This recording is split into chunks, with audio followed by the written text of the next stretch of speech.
అందరూ ఎలా ఉన్నారండి? అందరూ బాగుండాలని మనస్ఫూర్తిగా కోరుకుంటున్నాను. నేను Surekha. Welcome to Yashaswal Telugu vlogs. అందరికీ తొలి ఏకాదశి పండుగ శుభాకాంక్షలండి. అందరూ కూడా మంచిగా పూజ జరుపుకున్నారని అనుకుంటున్నాను. అందరికి ఇది మనకి తొలి పండుగ కదండీ! ఇంకా ఈ వీడియో అంతా కూడా పండుగ రోజు, పండుగ ముందు రోజు ప్రిపరేషన్స్ అనమాట. ఇప్పుడు చూస్తున్నదంతా కూడా పండుగ ముందు రోజండి. ఫ్రైడే రోజు. ఇంకా దేవుని దగ్గర అంతా కూడా క్లీన్ చేసుకుంటా ఉన్నాను. ఇంక ముందుగా అయితే కృష్ణయ్యనంతా కూడా తోమించేశాననమాట. ఇంకా బయటున్నారు కృష్ణయ్య. ఇక చివర్లో అంత నార్మల్ వాటర్‌తో కడిగేశాక కృష్ణయ్యని ఇంకిట్లా ట్యాప్ వాటర్ కాకుండా మన ఫిల్టర్ వాటర్ ఉంటాయి కదా! మంచి వాటర్. ఇంకా అవన్నీ కూడా ఇట్లా పెద్ద చెంబు నిండా ఇలా పట్టుకెళ్ళి ఇంకా మంచిగా చివర్లో అభిషేకంలాగా అయిపోద్దనమాట. ఆ మంచి నీళ్ళతో అలా మంచిగా శుభ్రపరిచేసుకుంటానండి. స్వామి చూడండి నవ్వుతూ ఎలా కనిపిస్తున్నారో చూడండి. ఇంక అప్పుడే ఫ్రెష్‌గా తోమున్నాం కదా! ఇంకా చాలా మెరుపుతో షైనింగ్‌తో ఉన్నారు. పైగా ఎదురుగా సూర్యకిరణాలు పడతా ఉంటే పొద్దున్నే అసలెంత బాగా అనిపిచ్చిందో లైవ్‌లో చూసేటప్పుడు. ఎంత హ్యాపీగా అనిపిచ్చిందో. ఇంకా ఇలా ఒక సెపరేట్‌గా క్లాత్ పెట్టుకుంటాను స్వామిని క్లీన్ చేసుకోవడానికి. ఇంకా క్లాత్ తోటి తడంతా కూడా అద్దేసి తుడిచేసాననమాట. అంటే మచ్చలు పడకుండా నీట్‌గా ఉంటది. ఇంకా అలాగే స్వామిని పెట్టుకునే స్టూల్ ఉంది కదా! ఇదంతా కూడా నీట్‌గా చేసేసుకుంటున్నానండి ఇక్కడ. స్వామినంతా బయట కొంచెం ఆ తడి అంతా ఆరిపోయాక ఇంక లోపలికి తీసుకొచ్చి పెట్టుకుంటాను. స్వామిని లోపలికి తీసుకొచ్చి ఇలా ఎత్తుకొచ్చి పెట్టేటప్పుడు ఏంటో బాలుడిని ఎత్తుకొచ్చి పెట్టుకున్నట్టు అనిపిస్తదండి. ఎంత ఆ ఫీలే వేరు కదా! కృష్ణయ్యతో మనకి. ఇంకా ఇదిగోండి తీసుకొచ్చి పెట్టేసుకుంటున్నానిక్కడ. అంతా అయిపోయాక మనం ఈ స్వామికి తులసిమాల ఇవన్నీ వేసుకుంటే ఎన్ని సార్లు చూసుకోవాలనిపిస్తదో. ఇంకా చక్కగా అంతా సర్దేస్తున్నాను. ఇంకా ఓ పక్కన ఇవి అయిపోయాక ఇంక దేవుని దగ్గర పటాలు, సామాన్లు ఇవన్నీ కూడా తుడిచేసుకొని తోమిపెట్టుకోవాలి. ఇంకా ఇదిగోండి పిల్లని గ్రోవ్ కూడా విడిగా ఇచ్చున్నారనమాట. ఇంక దాన్ని గూడా పెట్టేస్తున్నానక్కడ. కొంతమంది పిల్లని గ్రోవ్ ఉండకూడదంటారు. కానీ రీసెంట్‌గా నాకు చాగంటి గారు ప్రవచనాల్లో వినిందేంటంటే, చక్కగా ఆయన ఆ ఊదుతూ అలా ఉంటే మనకి ఆహ్, ఆక్సిజన్ అందించినట్లుగా అనమాట అని చెప్పి అన్నారు. ఆహ్, అది తప్పు లేదని చెప్పి విన్నాను నేను. ఏంటంటే కొంతమంది సెంటిమెంట్‌గా ఉండకూడదు అంటా ఉంటారు కదా! అన్నీ మనం పెట్టుకున్నవే అండి అవన్నీ కూడా. అదేముండదు. దేవుడు మంచే చేస్తాడు మనకెప్పుడు గూడా. ఇంక ఇదిగోండి ఓ పక్కన జావా కాసేసుకుంటున్నాను. మామూలుగా అయితే ముందు రోజే ప్రిపేర్ చేసుకుంటా ఉంటాను కదా! ముందు రోజు నైటే కాచి పెట్టుకుంటాను కుండలో. ఇంకా అప్పుడప్పుడు మర్చిపోయినప్పుడు ఇలాంటప్పుడు ఇంకా అప్పటికప్పుడు ఇలా ఉడికించేసుకుంటాననమాట. కానీ ముందు రోజు చేసి పెట్టుకున్నది చాలా మంచిది. హెల్తీ కూడా. ఇంక మర్చిపోయినప్పుడు చేయనప్పుడు ఇంక ఇలా అప్పటికప్పుడు చేసుకుంటా ఉంటాను. దోసలు, ఇడ్లీలు ఇలాంటివి తిన్నప్పుడు కొంచెం హెవీగా అనిపిస్తా ఉంటది. ఇంక జావ తాగితేనే హాయిగా ఉంటదనమాట. ఇంకో పక్కన ఇది ఉడుకుతా ఉంటది గదా! అని జెప్పేసి ఇంక ఈ వర్క్ అవుతా ఉంటది. ఇంక ఈలోగా నేను దేవుని దగ్గర సామాన్లు అవి తోమేసుకుందాం అని జెప్పేసి ఓ పక్కన అది పెట్టేసాను. మళ్ళీ అది చల్లారడానికి చాలా టైం పట్టుద్ది కదా! అని జెప్పేసి ఇంక రీసెంట్‌గానే తోముకో ఉన్నాను. ఇంక మళ్ళీ పండగొచ్చింది గదా! వెంటనే తోముతున్నానిక్కడ. మామూలుగా వీక్లీ వన్స్ తోముకుంటాననమాట. గురువారం రోజు అలాగా. ఇంక అప్పుడే పటాలన్నీ కూడా తుడుచుకుంటాను. నేనైతే ఇవి తోమడానికి సబీనా, ఇంకా అలాగే పితాంబరి, కొన్ని నిమ్మకాయలు రసం పిండేసుకుంటానండి. చక్కగా నీట్‌గా వచ్చేస్తాయనమాట. వెండి, ఇత్తడి 2 కూడా నీట్‌గా క్లీన్ అయిపోతాయి. చక్కగా మెరుస్తూ నీట్‌గా వస్తాయి. ఇంకా విగ్రహాలు వాటికి కొంచెం టూత్ పేస్ట్ సెపరేట్‌గా పెట్టుకుంటాననమాట. ఆ టూత్ పేస్ట్‌తో ఫైనల్‌గా రుద్దుతాను. అంటే సందుల్లో కొంచెం నల్లగా అయ్యుంటాయి కదా! ఆ పేస్ట్‌తో నీట్‌గా పోతాయండి. ఇంకా అవన్నీ శుభ్రం చేసేసుకున్నాను. ఇంక ఈ గ్యాప్‌లో పటాలు కూడా తుడిచిపెట్టేసుకున్నాననమాట. ఇంకా తుడిచేసుకొని కింద వస్త్రం ఇవన్నీ మార్చేసుకున్నాను నీట్‌గా. ఇంకా నేను వీటికి ఇవన్నీ తుడుచుకున్నాక బొట్లు పెట్టుకునేటప్పుడు గంధం బొట్లవి పెడతాం కదండీ! గంధంలో ఇది రోజ్ వాటర్ నార్మల్ వాటర్ కాకుండా రోజ్ వాటర్‌తో కలిపి పెట్టుకుంటే మంచిగా బాగా అనిపిస్తదండి. మంచి సువాసనతో ఇంకా బావుంటదనమాట. ఇంకా అలాగే ఆ గంధంలో జవ్వాది పొడి కూడా వేసుకొని కలిపి పెట్టుకుంటే ఇంకా బావుంటది. ఇంకిక్కడ బొట్లు పెట్టేసుకుంటున్నాను. ఇంకా మూడింటిని కలిపేసి గంధం బొట్లు, ఇంక చక్కటి మెరూన్ కలర్ కుంకుమతో బొట్లు పెట్టుకుంటే చూడ్డానికి ఎంత బావుంటదో కదా! నేనైతే ఈ ప్లేట్‌లకి గూడా 4 మూలలా పెట్టేస్తానండి. ఇంకా అలాగే దీపపు కుందులతో పాటు కిందుండే ప్లేట్‌లకి కూడా 4 మూలలు అలా పెట్టాననుకోండి 4 సైడ్‌లు కళగా అనిపిస్తదనమాట. పటాల దగ్గర అన్నీ సర్దుకున్నప్పుడు చూసుకోవడానికి. ఇట్లా ఎంత బావుంటదో కదా! ఇలా పెట్టుకుంటే. ఇంకా అలాగే కృష్ణయ్య దగ్గర గూడా ఇంకా గంధము, కుంకుమ బొట్లే పెడుతున్నాను ప్రస్తుతానికి. ఇంకా అంటే స్టిక్కర్ తీసుకుందాం అనుకుంటున్నాను గదా! ఇంకా అది అలాగే పోతా ఉంది. కానీ ఎందుకోనండి మళ్ళీ ఈ కలర్ రాదేమో స్టిక్కర్‌కి అనిపిస్తుంది నాకు. ఇంక గంధాన్ని ఇట్లా నిలువుగా ఇలా దిద్దేసి దానిపైన కుంకుమ నిండుగా ఇలా పెట్టేస్తున్నాననమాట. స్వామి చూస్తూ నవ్వుతున్నట్టు కనపడుతున్నారు గదండీ అక్కడ. ఇంకా చాలా బాగా అనిపిస్తది అలా చూసుకుంటా ఉంటే. ఇంక కింద పాదాల దగ్గర గూడా కుంకుమ దిద్దేశాను. ఇంక తర్వాత మనం ఇప్పుడు ఇవన్నీ తీసేసుంటాను కదా! పటాల కింద క్లాతులు గానీ, ఇంకా స్వామికి వాడిన వస్త్రాలు ఇవన్నీ కూడా నీట్‌గా ఒక్కసారి వాష్ చేసుకొని, శుభ్రంగా పిండేసి ఆరబెట్టి పెట్టుకున్నామనుకోండి, నెక్స్ట్ టైమ్ మళ్ళీ మనకు కావాలనుకున్నప్పుడు రెడీగా ఉంటాయనమాట. ఇవన్నీ పటాల కింద పెట్టినవి, స్వామి ఇందాక తుడిచినప్పుడు వస్త్రం ఇవన్నీ ఉన్నాయి కదా! అవన్నమాట. ఇంకా శుభ్రంగా ఆరిపోతాయి. ఇంక మళ్ళీ లోపల కబోర్డ్‌లో పెట్టేసుకుంటాను. ఇంక ఈ వర్క్ అయిపోయాక ఇంక గడపల దగ్గరకొచ్చేసానండి. ఇంకా గడపనైతే చక్కగా నేనిట్లా పసుపు రాసేసి, బియ్యపు పిండి ముగ్గులు వేసుకొని, ఇంకా కుంకుమ బొట్లు పెట్టుకుంటానండి. ఇంకా పెయింట్లు వేద్దామంటే సంవత్సరాలు గడిచిపోయినాయనమాట. నాకెందుకో ఈ కళ మళ్ళీ పెయింట్ వేస్తే రాదేమో అనిపిస్తదండి. ఇట్లా చక్కగా నిండుగా పసుపు రాసి ఇంకిలా పెట్టుకోవడమే ఇష్టంగా అనిపిస్తది. ఇంకిదంతా అయిపోయాక చక్కగా మళ్ళీ గౌరమ్మ దగ్గర గూడా పూజించేసుకుంటాను.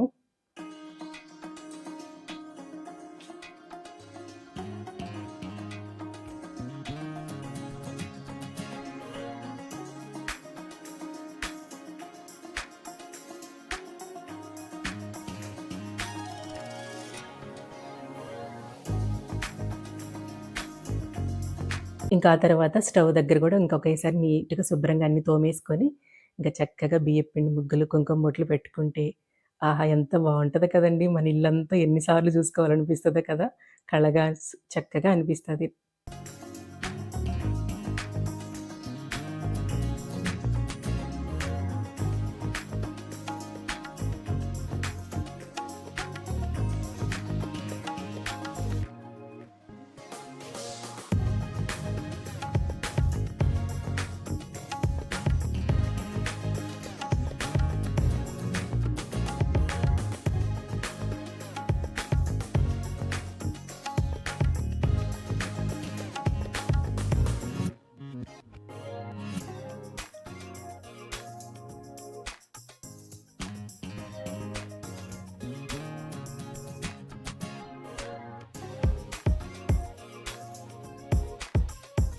ఇంక అంతా అయిపోయాక పూజ చేసేసుకున్నానండి. మీరు గమనించుంటే పూలెక్కడ కనిపించట్లేదు కదా! ఇంక బయట మనకి నందివర్ధనాల పూలుంటే అవే కోసుకొచ్చి పెట్టారనమాట.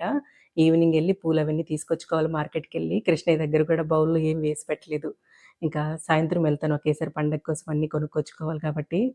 ఇంక ఈ పూజ అంతా అయిపోయాక ఇంకప్పుడు ఈలోగా జావ కూడా చల్లారిపోయింది. ఇంకా మజ్జిగ యాడ్ చేసేసుకొని నేను మజ్జిగతో తీసుకుంటానండి. చాలామంది పాలు కూడా కలుపుకుంటా ఉంటారు కదా! నాకు మజ్జిగతోనే ఇష్టంగా అనిపిస్తదనమాట. ఇంక మజ్జిగలో కాస్త అది సాల్ట్ యాడ్ చేసుకొని తాగేస్తాను. ఇంకా ఈలోగా బాదం పప్పులు గూడా స్వామి దగ్గర పెడుతుంటాను కదా! అవి గూడా నానబెట్టుకుంటాననమాట. ఇంకా అవి కూడా తినేసి ఇంక తర్వాత జావ తాగేస్తాను. ఇంకా ఈ జావ తాగేటప్పుడు కొంచెం ఒక చిన్న బెల్లం ముక్క గాని అట్లా నంచుకొని తింటే చక్కగా అరుగుదలగా ఉంటది. బావుంటదనమాట. చాలా లైట్‌గా, హాయిగా ఉంటది. ఇంకా నా బ్రేక్‌ఫాస్ట్ ఇది కంప్లీట్ చేసుకొని తర్వాత లంచ్ అవన్నీ ప్రిపేర్ చేశాను గానీ, ఇంకా అవేం షూట్ చేయలేదు.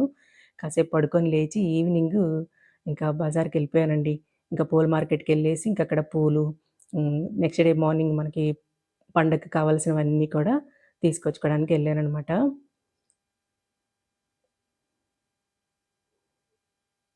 ఎంతైనా ఇదిగోండి పూల మార్కెట్‌కొచ్చేసాను. పండగొచ్చిందంటే చాలండి పూల రేట్లు బీభత్సంగా పెరిగిపోయి ఉంటాయి. ఎంత కాస్ట్ చెప్పారో అసలు. పెద్దగా జనాలు గూడా ఏం పెద్దగా కనపడలేదు మరి ఆ టైంలో ఎందుకోనో. చాలా ఎక్కువ రేటే చెప్తారండి పండగలప్పుడు ఎళ్తే ఇంకా అసలు. ఇంకా కానీ తప్పదు కదా! మనకు కావాలి గదా! ఇంకా చామంతులు, గులాబీలు ఇంకా కావాల్సినవన్నీ కూడా ఇక్కడ ఫ్రెష్‌గా అయితే దొరుకుతాయి. ఇంకిక్కడే తీసుకుంటాను. ఇంకా కృష్ణయ్యకి స్వామికి మాల కూడా తీసుకున్నానిక్కడే. ఇంక ఇటువైపంతా గూడా ఈ పూజకి సంబంధించినవన్నీ కూడా తీసేసుకున్నానండి. ఇంకా అవతల వైపుకి రోడ్డు వైపు అవతల వైపు వెళ్తే ఇక్కడ మాకు ముగ్గురాల సందనొస్తదనమాట. ఇంక అక్కడే ఇట్లా గానుగులు పెట్టుంటారండి. ఇంకా ఫ్రెష్‌గా నువ్వుల నూనె ఇలా మిల్లు పట్టిస్తా ఉంటారనమాట. ఇంకా కొబ్బరి నూనె కూడా ఆడిస్తారండి. ఇంకా కొబ్బరి నూనె, నువ్వుల నూనె, ఆముదము, ఇంకా ఆవు నెయ్యి ఇవన్నీ కూడా ఫ్రెష్‌గా దొరుకుతాయి వీళ్ళ దగ్గరే. ఇంక ఇక్కడే తీసేసుకుంటాను. ఎప్పుడు ప్రతిసారి ఇటువైపొచ్చినప్పుడల్లా ఇక్కడే తీసుకుంటా ఉంటానండి. ఆవు నెయ్యి కూడా మనకి రేపు పిండి దీపాల్లోకి అవసరం కదా! అని చెప్పి తీసుకున్నాను. ఇంకా అలాగే ముగ్గు పిండిలు ఇవన్నీ కూడా దొరుకుతాయి. ఒక బస్తా వేయించేసుకున్నాను. నిండుకుందనమాట మన ఇంట్లో. ఇంక చాలా రోజుల పాటు వస్తది. ఇంక ఇదొచ్చేసి నెక్స్ట్ డే మార్నింగ్ అనమాట. ఇంక పొద్దున్నే చక్కగా ఇలా చిన్న ముగ్గనేది వేసేసుకున్నానండి. ముందు రోజు పనులన్నీ చేసి పెట్టుకున్నాను కాబట్టి ఇంక నెక్స్ట్ డే ప్రశాంతంగా పూజ అది చేసుకోవచ్చు. ఇంక ముందైతే ఫ్రెష్ ఎయిర్ ఇచ్చేసి పిండి దీపాలు రెడీ చేస్తా ఉన్నానిక్కడ. అన్ని ఏకాదశుల్లో కల్లా ఈ ఏకాదశికి మరి ప్రత్యేకమైనది ఏంటంటే తొలి పండుగలాగా జరుపుకుంటాం కదండీ మనము. చాలామందికి దీని గురించి తెలిసే ఉంటది. తెలియని వాళ్ళ కోసం చిన్నగా ఒక 4 మాటలు చెప్పుకుందాము. కాలపురుషుడైన శ్రీ మహావిష్ణువు దక్షిణాయనం ప్రారంభమైన ఆషాఢ శుద్ధ ఏకాదశి నుంచి కార్తీక శుద్ధ ఏకాదశి వరకు యోగ నిద్రలో ఉంటాడట. ఈ ప్రారంభ దినాన్ని తొలి ఏకాదశి, శయన ఏకాదశి, దేవశయన ఏకాదశిగా పిలుస్తారండి. ఇంకా ఈ తొలి ఏకాదశి ఏంటంటే ఈరోజు తులసి దళాలతో, తులసి మాలతో పూజ చేసుకుంటే చాలా మంచిదని చెప్తారు. ఇంకా అలాగే ఉపవాసం ఉంటే కూడా చాలా మంచిదంటారండి. ఉపవాసం అంటే భగవంతునికి దగ్గరగా భక్తితో ఉండడమే. ఇంకా సంవత్సరంలో మొత్తం 24 ఏకాదశులొస్తాయి.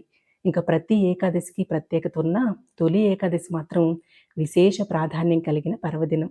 సర్వాంతర్యామి అయిన శ్రీహరి యోగ నిద్రలో ఉండే ఈ 4 నెలల్లో మహాశివుడు లోకపాలన చేస్తాడని, హరి నిద్రిస్తే హరుడు మేల్కొంటాడని భక్తులు నమ్ముతారు.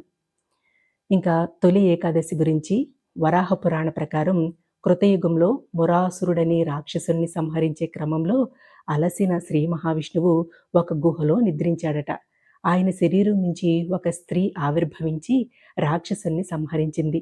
ఆమెనే విష్ణుప్రియ, ఏకాదశి అనే పేర్లతో పిలుస్తారు. ఆమె తన పేరిట ఒక తిథి ఏర్పడాలని, ఆ రోజున దైవస్మరణలో గడిపిన వారికి సద్గతులు ప్రాప్తించాలని ప్రార్థించగా శ్రీహరి వరమిచ్చాడట.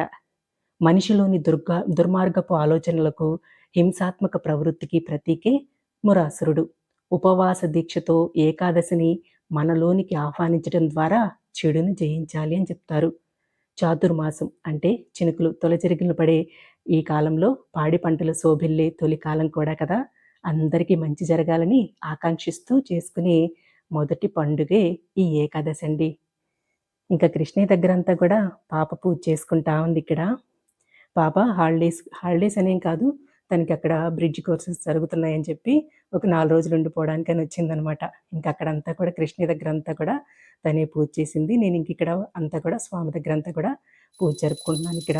మంగళ మాంగళ్యే శివే సర్వార్థ సాధకే శరణ్యే త్రయంబకే దేవి నారాయణి నమోస్తుతే నారాయణి నమోస్తుతే నారాయణి నమోస్తుతే.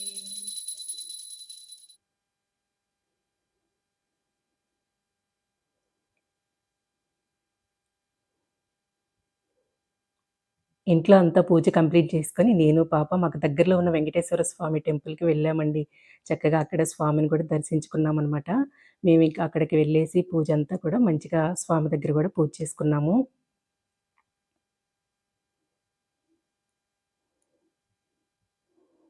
ఇదిగోండి టెంపుల్‌కొచ్చేసామిక్కడ. ఇంకా మేము వెళ్లి లోపలకు దర్శనం అంతా చేసుకొని కూర్చొని వెయిట్ చేస్తా ఉంటే, ఇంకా అన్న, సింధు, నిషి వీళ్ళు కూడా వచ్చారనమాట. అక్కడ క్యూలో కనిపిస్తున్నారక్కడ. ఇంకా అందరం కలిసి రిటర్న్ అయ్యాము. ఇంకా అదండి ఇవాల్టి వీడియో. అందరిపై ఆ స్వామి ఆశీస్సులు ఉండాలని మనస్ఫూర్తిగా కోరుకుంటున్నానండి. వీడియో ఎలా ఉంది అనేది తప్పకుండా కామెంట్ చేయండి. నచ్చుంటే ఒక లైక్ చేసి మన ఛానల్‌ని సబ్స్క్రైబ్ చేసుకోండి. ఉంటానండి. Thank you.